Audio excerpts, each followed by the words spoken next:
반갑습니다. 네. 이제는 제법 가을을 느낄 수 있는 9월이지요. 네. 오늘은 교법을 실천하여 대조하는 공부로 정기일기에 대해 한번 공부해 보고자 합니다. 방금 노래 부르셨죠? 1절은 이제 일기, 아니 조행이라면 2절 가사가 일기에 대한 얘기입니다. 말씀입니다. 그래서 이 하루가 쌓여서 일생이라 한때라 헛보내며 뜻없이 지낼 손가 유무념 대중하고 하루일 살펴보니 재화복 결산되고 치사가 익어가네. 이제 여기에 정기일기와 상시일기가 함께 들어있는데요. 오늘은 정기일기에 대해서 함께 공부해 보시겠습니다. 정기일기는 당일의 작업시간 수와 수입 지출과 심신작용의 처리건과 감각, 감상을 기재시킴이요라고 정전 제3수행편 제2장 정기훈련과 상시훈련 제1절 정기훈련법에 나와 있습니다. 저희 지금 매월 초 교화단 법회 이래 공부를 어떤 공부를 하고 있죠? 우리 훈련 몇 과목? 11과목이죠. 11과목 중에 지금 오늘은 사리연구 훈련 과목 중 정기일기에 대해서 공부하시는 겁니다. 정전 수행편 일기법의 대요에서는 학원이나 선원에서 훈련을 받는 공부인에게 당일 내 작업한 시간 수와 당일의 수입 지출과 심신작용 처리건과 감각 감상을 기재시키기 위해 정기일기법을 제정하였나니라 라고 밝혀주고 있습니다. 이에 따라 우리 교도님들은 정기일기는 언제 한다고 생각하세요?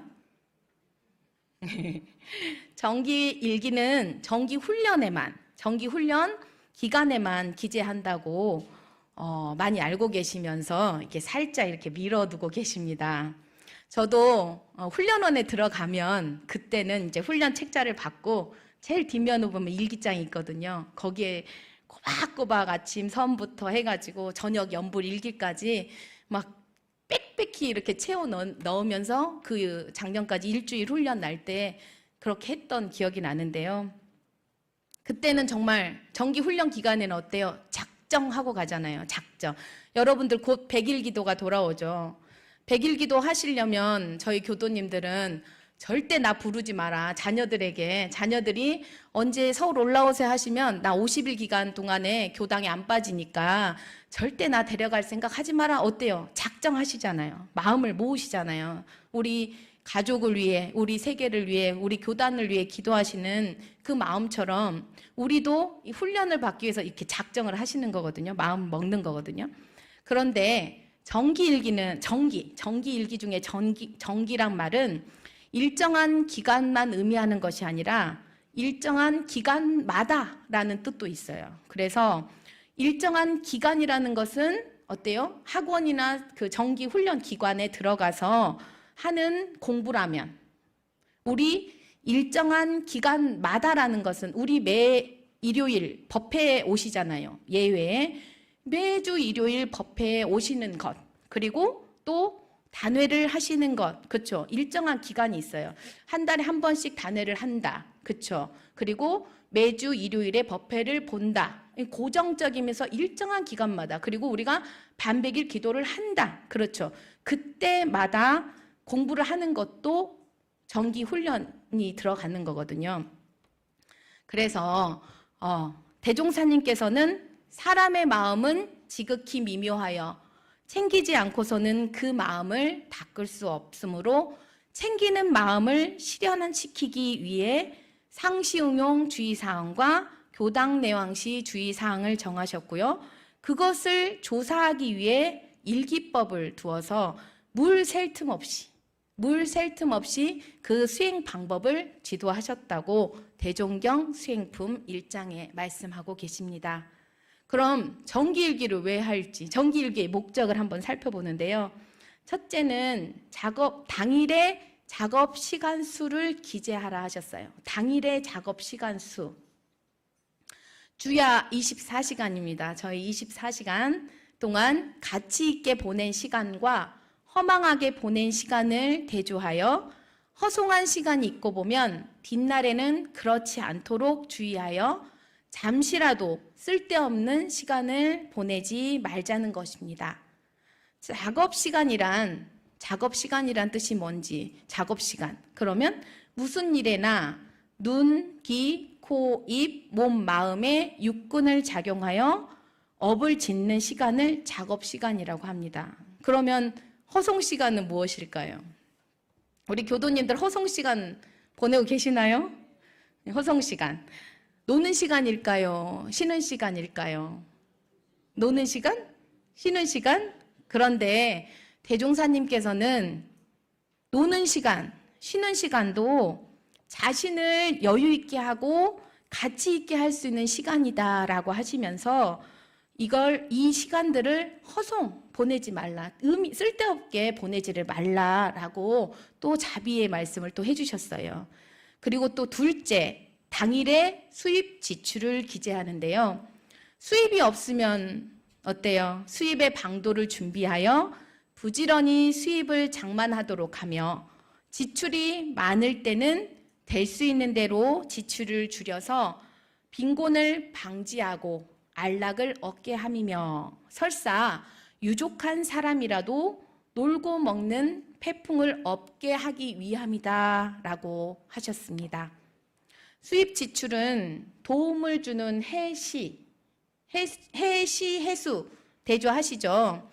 그 도움을 주는 해시와 도움을 받는 해수도 함께 대조하셔야 합니다. 저는 금전의 수지 대조는 하는데 마음의 수지 대조를 놓칠 때가 많이 있었습니다. 챙기지 아니하면 도움을 받는 거는 하고 도움을 많이 받는데 제가 또 도움을 많이 못 드리던 저를 발견을 하기도 하더라고요. 그래서 해시를 적을 때 내가 오늘 이렇게 많이 못 베풀었나? 그래도 따뜻한 말 한마디라도 할 것을 이렇게 또 제가 반성하는 시간도 되더라고요. 그래서 정기일기의 수지 대조는 일상생활을 떠난 수행법이 아니라 어때요? 우리 일상생활에서 수행하는 그 수행법입니다. 그리고 대종사님께서 수지 대조를 하는 이유가 뭔가 하면 또 정전에 밝혀주셨는데요. 제가의 요법 1조 실업과 의식주를 완전히 하고 매일 수입 지출을 대조하여 근검 저축하기를 주장할 것이요. 그리고 의식주인 육신의 삼강령을 갖추기 위해서도 의례 생활을 놓고 자력 생활을 하기 위해서도 그리고 보은 봉공과 영육상전을 하기 위해서도 그리고 놀고 먹는 패풍을 없애기 위해서도 먼저 지켜야 하는 조건이 수지대조입니다. 수지대조는 경제의 자립력을 점검하는 훈련이라 할 수 있고요. 미래 사회로 갈수록 자력 양성이 필수 요건이 되어 각자의 삶을 수지대조하여 잘 운영해 나가야 하겠습니다. 셋째는 심신작용 처리권의 기재입니다. 많이 어려우셨죠? 심신작용 처리권. 교무님들이 하라고 하는데 도대체 뭘 써야 되나. 그런데 이제 뜻을 먼저 하겠습니다. 당일의 시비를 감정하여 제복의 결산을 알게 하며 시비예를 밝혀 모든 일을 작용할 때 취사의 능력을 얻게 합니다. 취사하는 주의심을 우리가 대조하는 유무념, 처리를 되새겨서 시비예를 밝혀서 제복의 결산을 마음으로 하는 것이 아니라 어떻게? 문장으로 하라고 하셨어요. 그렇죠? 근데 여러분들은 마음으로 하실 거예요. 저녁 설명 기도에 오늘 하루 어떻게 살았고 어떻게 살고 또 내일은 어떻게 살 것이고 또 우리 가족들 건강하게 해주라 하는 말들을 밤마다 저녁 기도에 하실 겁니다. 이게 또 제복 결산이긴 하시지만 대종사님께서는 어때요? 문장으로 정리를 하라고 하셨어요. 자세히 보셔야 돼요. 그렇죠? 문장으로 정리하는 것이 심신작용 처리권입니다. 그래서 심신작용 처리권은 개인적이고 타인과 공유하기 곤란한 문제를 고려하셔서 대종사님 당대에도 4편 정도밖에 실리지 않았어요. 개인 사생활이 있기 때문에. 그렇지만 제자들의 심신작용한 처리가 공적인 사안이라면 대종사님께서는 공개적으로 그 공회당에 모여가지고 그 함께 어때요? 칭찬할 일은 격려하고 그런 일은 서로 바를 수 있도록 경책하셨다고 합니다. 네. 그럼 12예의 표준이 무엇일까요? 12예의 표준. 저희가 많이 실수하는 것이 저희 그 자의적인 판단에 의해서 자기 편리나 합리화를 하기 때문에 그 합리화로 인해서 12예의 기준을 삼으면 안 된다는 것이죠. 나에게는 타당하나 남에게 곤란하면 안 되겠죠. 그래서 소태산 대종사님께서는 12예의 기준은 무엇으로 제시해 주셨을까요? 바로 일원상. 네. 일원상은 하나의 뚜렷한 자리로 텅 비어 고요하면서 신령스럽게 알아차리는 원만 구족한 자리며 또한 자타의 계한이 없이 나와 남을 둘러보지 않는 지공무사한 자리입니다. 일원상 법어에서 이 원상은 눈, 귀, 코, 입, 몸, 마음을 사용할 때에 쓰는 것이니 원만 구족한 것이며 지공무사한 것이로다 라고 밝혀주고 계시죠. 즉 심신작용 처리의 심신은 눈, 귀, 코, 입, 몸, 마음의 육근이라면 작용은 일원상으로 육근을 사용하는 것이며 처리는 육근 작용을 원만 구족하고 지공무사한 이 일원상에 대조하여 취사하는 것을 의미하고 있습니다. 그러므로 일원상 법어는 심신작용 처리의 표준이 되고요. 마음작용법의 표준이 됩니다. 그 기준 또한 원만 구족하고 지공무사한 일원상의 자리를 의미하고 있습니다. 넷째, 감각감상 기제입니다. 그 대소유무의 이치가 밝아지는 정도를 대조하게 함이니라. 감각감상은 학습 상황이나 취사하는 주의심을 챙기는 도중 있게 되는 대소유무의 감각과 감상을, 여기도 마찬가지요, 문장으로 밝혀내는 것이 감각감상입니다. 대종사님 당대에는 감각감상을 월말통신, 회복, 월보 등에 많이 발표하여 주셨고요. 감각감상을 기재하는 것은 대소유무의 이치를 밝혀 지혜를 연마하는 훈련이라고 할 수 있습니다. 저희 사리연구 훈련 과목에 이 의미 또 뭐가 있었죠? 의도와 성리가 있으셨죠. 그죠?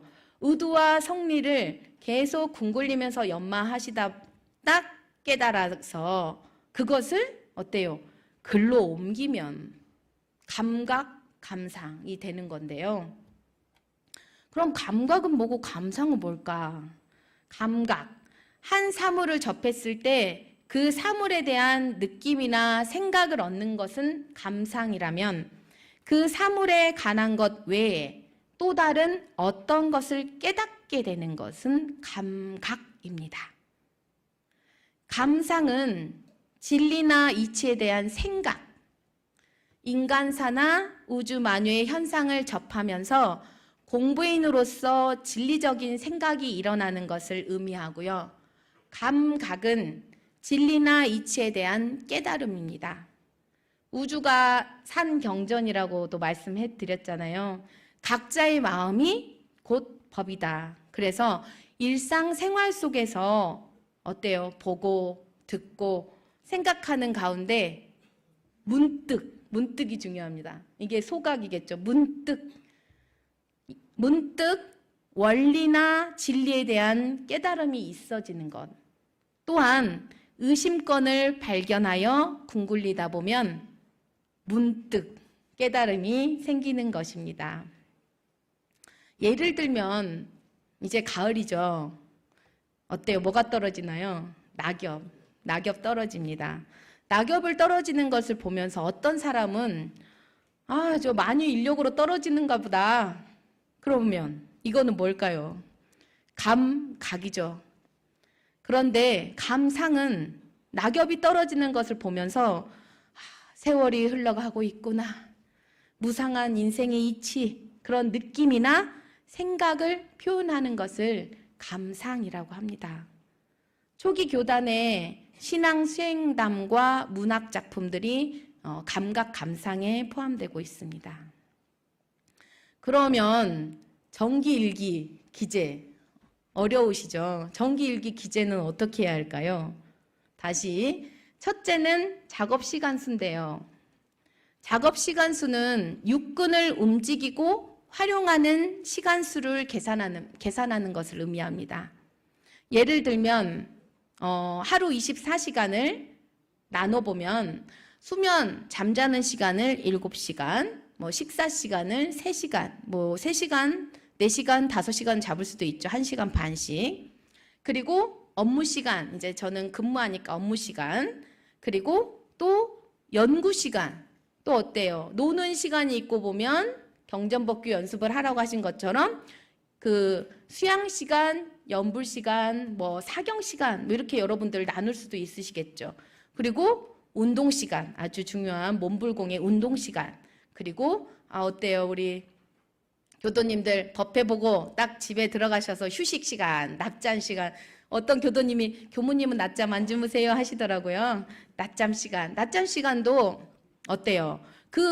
바로 잠들고 끝나는 게 아니라 2시부터 계속 쭉 밤까지 잔다면 허송 시간이 될 수도 있어요. 그렇지만 나는 한 소금 자고 1-2시간 자고 그 다음에 또 일어나서 경전 사경하시고 연불도 하시고 또 운동도 하시고 그러시잖아요. 그러면 그 낮잠은 허송 시간일까요? 작업 시간일까요? 작업 시간이 되죠. 의미가 있는 시간이니까 내가 그 다음 일을 하기 위해서. 그렇지만 내가 그냥 쭉 자버렸어요. 그러면 허송 시간이에요. 그러면 그 다음에는 내가 좀 더 알람을 맞추거나 아니면 뭔가 누구에게 전화를 해달라고 한다던가 그럴 수도 있겠죠. 근데 어제 너무 무리했어요. 그러면 낮잠 시간이 4시간으로 될 수도 있겠죠.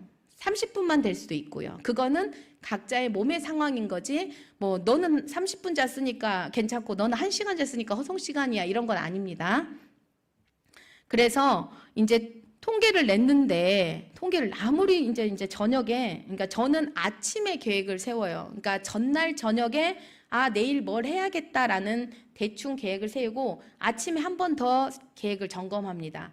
그리고 저녁에 내가 이렇게 하기로 했는데 못했구나.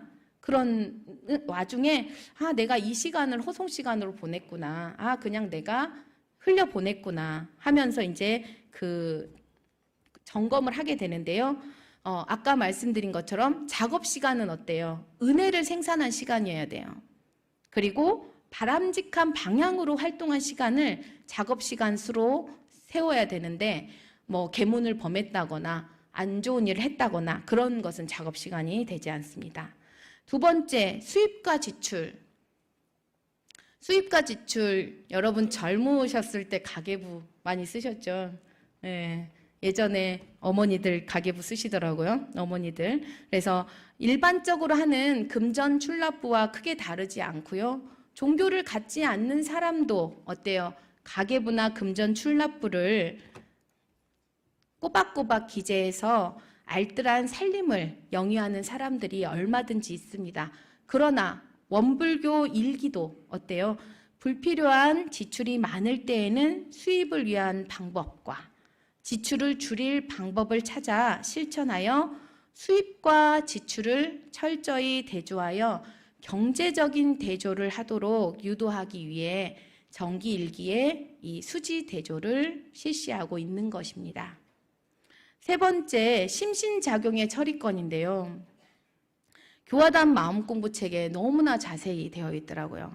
첫째, 이렇게 제가 그대로 한번 읽어보겠습니다. 먼저 일기장에 심신작용 처리건이라고 먼저 쓰는 거예요. 나 이건 심신작용 처리건. 근데 제목을 어떻게 정할지 하시고, 글을 쓸 때, 심신작용 처리건을 쓸 때는 자기가 경험한 그때의 상황을 잘 기술해야 합니다.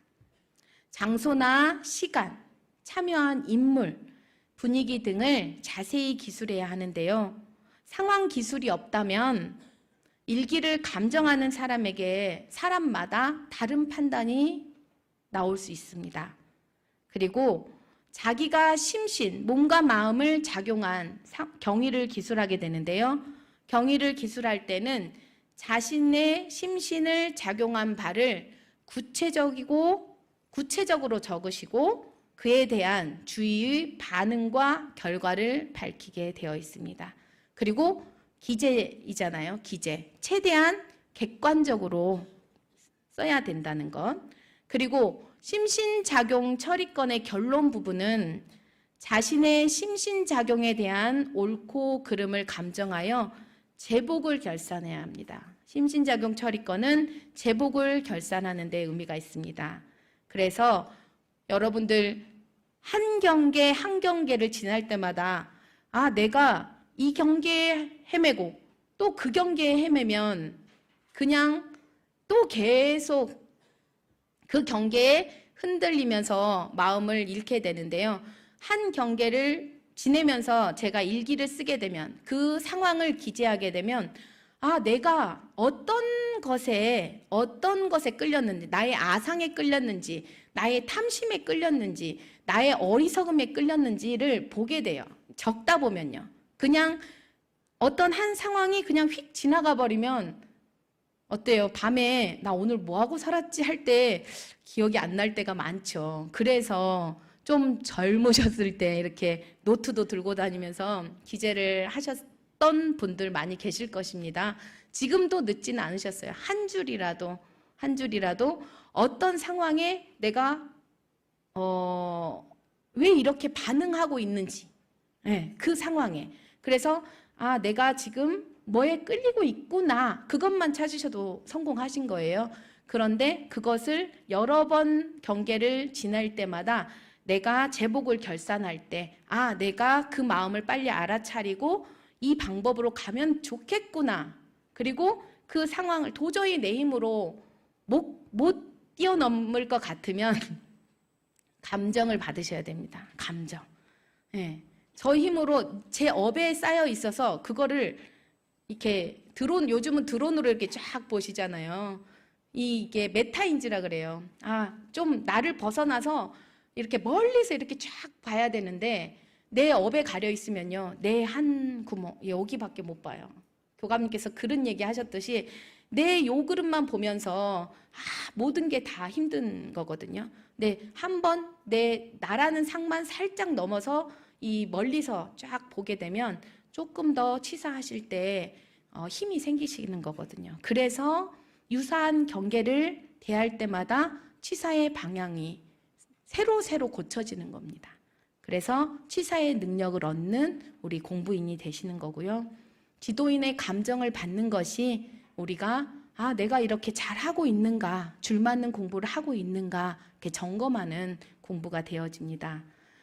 네 번째로 감각감상인데요. 먼저 일기장에 나는 오늘 감각감상이다, 감각감상을 쓸 것이다 라는 한번 정해보는 거예요. 나는 오늘 심신작용 처리건을 쓸 것인가 아니면 감각감상을 쓸 것인가.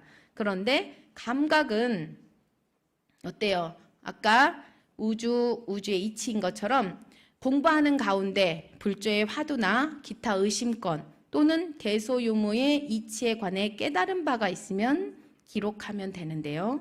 그리고 감상은 자연현상이나 사물에 접하는 가운데 우연히 느낀 것, 문득 느끼게 되는 그 진리성이 있다고 생각하면 그 기재를 하면 됩니다. 그래서 그리고 또한 감각 감상 또한 어때요? 지도인의 감정을 받으셔야 되고요. 교산 이성택 교무님께서는 세 가지 화두를 갖춰야지 견성, 마음을 본다 하셨는데요. 첫째 해두는 생각으로 굴리는 해두. 생각으로 굴리는 해두인데 이것은 우리 사리 연구 과목 중 무엇일까요? 의두와 성리, 경전 공부가 생각으로 궁굴리는 해두에 해당되고요. 둘째 해두는 말로 표현하는 공부. 이것은 또 무엇일까요? 강연, 회화. 그렇죠. 말로 표현하는 것. 그런데 또 세 번째 해두는 글로 표현하는 해두라고 하셨어요. 그러면 어떤 것일까요? 심신작용 처리권과 감각감상이라고 말씀해 주셨어요. 세 가지 해두인데 생각으로 하는 것은 의두, 성리, 경전공부. 두 번째, 말로 표현하는 공부, 강연, 회화. 그리고 세 번째, 글로 표현하는 해두인데 바로 심신작용 처리권과 감각감상이라고 말씀해 주셨는데요. 일기를 통해서 반성도 하고 대조도 해야만 어때요? 공부의 실제 효과가 나타나게 됩니다. 정기일기는 자신의 마음 공부 상황을 점검하고 기재하여 불보살의 인격을 이룰 수 있도록 도와주는 공부인의 수행일기라는 것입니다. 이 점을 잊지 마시고 안 하던 것을 하려면 시간이 걸리겠죠. 습관을 들이려면 시간이 걸리듯이 하루 이틀 포기하지 마시고 정성을 들이길 기도드립니다. 우리 예항 이제 정항 후보자분들 월마다 상시일기, 정기일기 내주셨는데요. 이제는 말하지 않아도 그냥 저에게 적 갖다 주세요. 예전에는 내주세요 공지를 계속 했는데요. 이번에 아예 공지도 안 나갔는데 그냥 오늘 척 내시는 거예요. 8월달 지났으니까. 이렇게. 그게 좋은 습관이잖아요. 말하지 않아도 그냥 척 낼 수 있는. 그러면 이제 올해 이제 법의 승급하셔서 이제 예항 1년차 분들도 이제 같이 공부하실 거예요. 정항 후보, 이제 예전에는 그 3년 유보를 둬가지고 정항 후보자라는 말이 있었는데 이제는 그렇지 않습니다. 그래서 예항 1년차부터 예항 9년차가 될 때까지 한번 받아볼까 합니다. 그래서 함께 공부하시고 함께 그렇게 예항 1년차 때 내다 보면 예항 1년차만 내는 게 아니에요. 원래 보통급부터 내셔야 돼요. 상시 일기장을 내셔야 되는데 그래도 여러분들 지금 제가 말하지 않아도 우리 박천명 단장님은 그 예항 후보자들, 정항 후보자들이 하시는 상시 일기장과 감사 일기장을 저에게 척척 내셔요. 지금부터 공부하고 계시는 거거든요. 누가 말하지 않아도 자기 공부는 자기 스스로, 그 대신 감정은 받아가면서 하시는 거고요. 예, 그래서 정성을 들이시는 우리 교도님들 더 한번 어때요? 이렇게 가을 하늘 높고 지금 이제 선선한 바람 불어오죠? 네, 그래서 선선한 바람 불어오는 9월에는 교도님들 각자의 삶 속에서 교법을 실천하고 대조하며 정성스러운 일기 기재로 행복한 공부인들이 되시길 염원드립니다. 저도 5일부터 14일까지 10일간 정기 훈련 받으면서 더욱더 건강하고 심신 충전된 마음으로 또 돌아오도록 하겠습니다. 그리고 저희 오늘 신문 8월 30일 원불교 신문에 13페이지에 이렇게 미국 최초 원불교 교당 창립주 누구실까요? 예, 우리 진타원 전팔진 교도님 인터뷰가 실렸는데요. 우리 한번 박수 쳐드릴까요? 네, 정말 미국 최초 원불교 교당 창립주십니다. 정말 당시 유일한 한인신문 동아일보에도 이렇게 한국의 원불교 미주 상륙이라는 주제로 이렇게 실려 있고요. 우리 진타원님의 신앙 수행은 더욱 더 이 안에 아버님, 어머님의 우리 원로님들의 이야기가 다 실려 있습니다. 한 번 더 읽어보시고 정말 우리 이립교당 교도님들도 마찬가지예요. 우리 이립교당 교도님들도 각자의 삶 속에서 정말 원불교를 위해 다 애쓰셨습니다. 모두를 위해서 한번 박수를 쳐드릴까요? 네. 감사합니다. 9월 한 달 어때요? 정기일기 한번 실천해 보시죠. 작업 시간 수, 수입 지출 대조하시고 감각감상이나 심신작용 처리권을 한번 써볼 수 있는 기회가 되셔서 사리 연구 훈련 과목 우리 정기일기 공부를 마치겠습니다. 감사합니다.